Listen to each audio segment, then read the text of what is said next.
Tacloban City Office. Investigation Agent 1, Michael J. Mortel.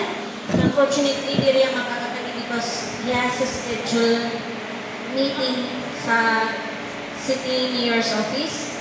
And I am here, the Barangay Drug Clearing Officer of PDEA Tacloban City Office.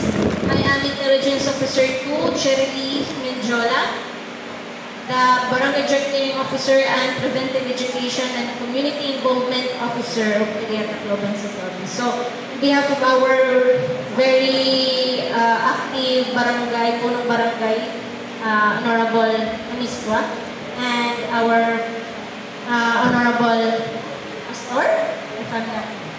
So, damo nga salamat ang pag-invite ng amon agency para mag-lecture about.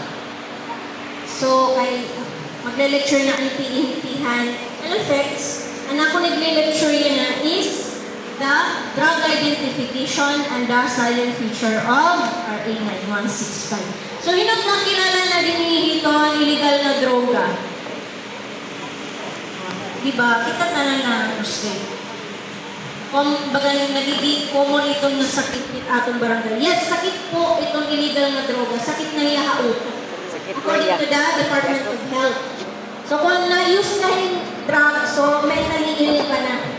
Ano? Nakita ka mo, sir? Parang akong boses sila? Or do you want to, transfer? Okay lang? So,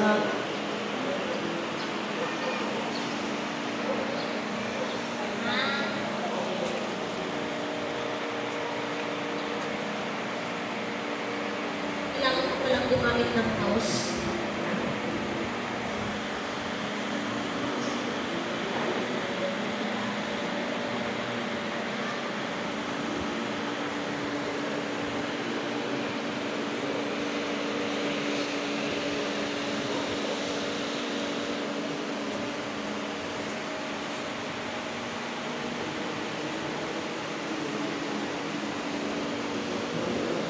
Preventive Education Module.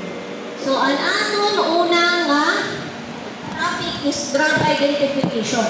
Kailangan natin makilala, mabaruan yung iba-ibang klase na droga.